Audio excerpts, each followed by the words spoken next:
Hola, soy Anabela Colangelo, de tercero cuarta de educación primaria. En esta oportunidad les voy a hablar del texto Cultura y Educación en la Colonia, de Adriana Puigros. Bueno, este texto es un capítulo del libro ¿Qué pasó en Argentina? Con este texto trabajamos la cuestión de los pueblos originarios y la educación previa a la conquista de América, previo a la llegada de Colón y también posterior a la misma. El texto se va a dividir en tres momentos. Tenemos un primer momento que habla del contexto de Europa y de América en esa época.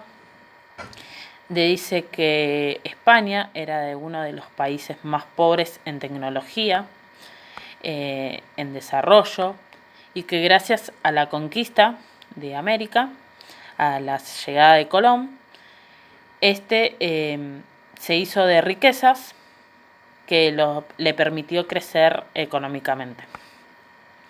Plantea que América no era un continente para conquistar en sí, porque antes que llegue Colón, en América había pueblos, pueblos originarios que tenían su propia cultura, su propio lenguaje, su religión, y esto fue como silenciado.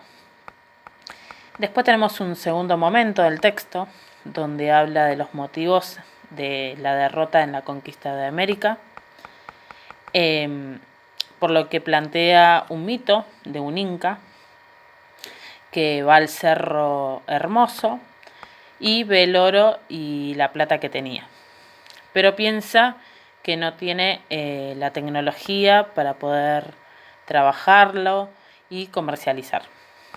Bueno, este mito plantea que el cerro tronó, que le habló y le dijo que todo el oro y la plata que había no le pertenecía a ellos, sino a los próximos que vendrían. Este mito ocurrió mucho tiempo, y cuando llegaron los españoles a América había cumplido un ciclo, que lo llaman Pachacuti, que era cada 500 años. Como que todo se renovaba, cambiaba, como que todo moría y volvía a nacer.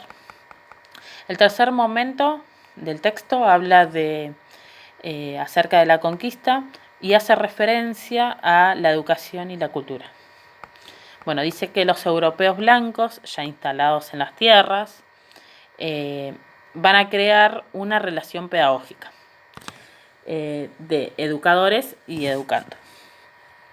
Bueno, el educador claramente era el europeo, porque era el que conocía la palabra de Dios, el que la iba a transmitir, es decir, el europeo iba a evangelizar a los pueblos americanos.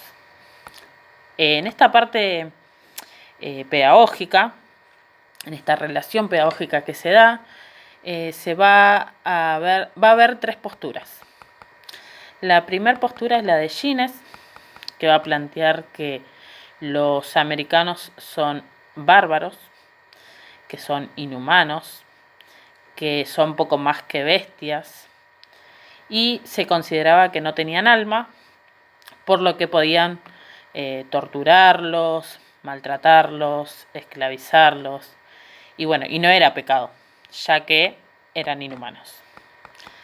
La segunda postura es la de Francisco de Victoria, y él dice que los americanos son salvajes, pero pueden ser educados, y que todos podían comerciar libremente, pero solamente los españoles podían educar, porque eran los que conocían la palabra de Dios.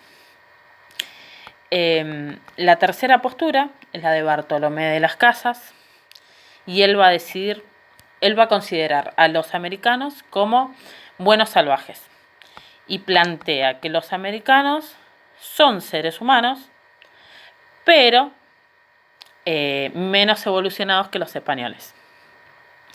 Entonces dice que podemos ser educados, pero sin la manera de dominación. El dominante, bueno, es el europeo, obvio.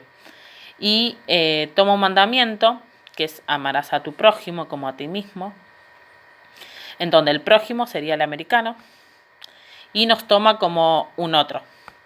Y debemos ser educados, pero no en esta forma dominante, sino en una relación pedagógica. Puigros a esta dominación, a estos 400 años de dominación, los va a dividir en 3 etapas. La primera etapa va desde la conquista de 1492, la conquista de América, la llegada de Colón a América, hasta 1545, el Concilio de Trento. En esta etapa la educación es el instrumento principal para la vinculación cultural entre los americanos y los españoles. Bueno, esta visión estaba tapada por los saqueos de las minas, la explotación de personas y la sobreexplotación, ya que morían muchas personas. La segunda etapa va desde 1545, el Concilio de Trento, hasta 1767, que es la expulsión de los jesuitas. En esta etapa se caracteriza por la imposición a la doctrina cristiana. También se crean escuelas, universidades y se explota más a los esclavos en la mano de obra. Y tenemos una tercera etapa que va desde la caída de 1767, que es la caída de los jesuitas, hasta 1810, la independencia. Que ahí fue variando un poco porque, bueno, diferentes pueblos se fueron como independizando en diferentes años. Pero es aproximado. En esta etapa lo que sucede es que comienzan a traer africanos a una llamada triángulo, que se decía que España iba a África y cazaban africanos y los traían a América. Los explotaban y distribuían a España y a otros países, es decir, se comercializaban. Bueno, otro tema importante que hay que destacar de este texto es el tema de las castas. Las castas no estaban habilitadas para ser educadas. No podían educarse, ni tampoco ir a instituciones. Era algo que tenían relegado y bueno, no podían hacerlo. Las escuelas estaban hechas para los hombres. Con respecto a las preguntas que teníamos que contestar, yo pude relacionar al texto Cultura y Educación en la Colonia, de Adriana Puigros, con el texto del otro, porque aparece que los americanos son inhumanos, que a diferencia de los europeos que sí son humanos, para los europeos nosotros somos los otros.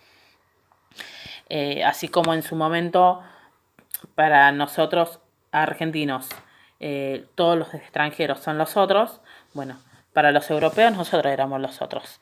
Los europeos era todo lo que estaba bien y los americanos no, estaba todo mal. Está presente también el racismo, porque, por ejemplo, Fanon decía que él consideraba el racismo como una estructura de superioridad y de inferioridad con respecto a la línea del ser humano. Todo lo que estaba por encima de la línea del ser humano eran humanos, en este caso eran los europeos, y todo lo que estaba por debajo de la línea del humano eran no humanos o subhumanos, pero en este caso nos consideran no humanos.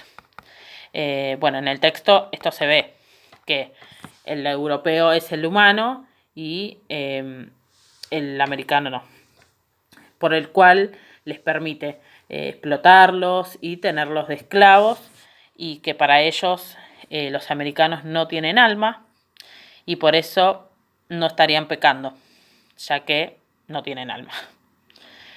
También se ve al final del texto, cuando yo nombro lo de las castas, porque acá hacen una discriminación de quienes pueden recibir la educación y quienes no, y las castas no estaban habilitadas para recibirla. Según los planteos de Burke, se relaciona con la historia tradicional, porque cuenta cómo fue la educación, pero más la conquista de los españoles. A diferencia de Argumedo, que él habla de lo ocurrido en las tribus. Bueno, espero que les haya gustado. Nos vemos.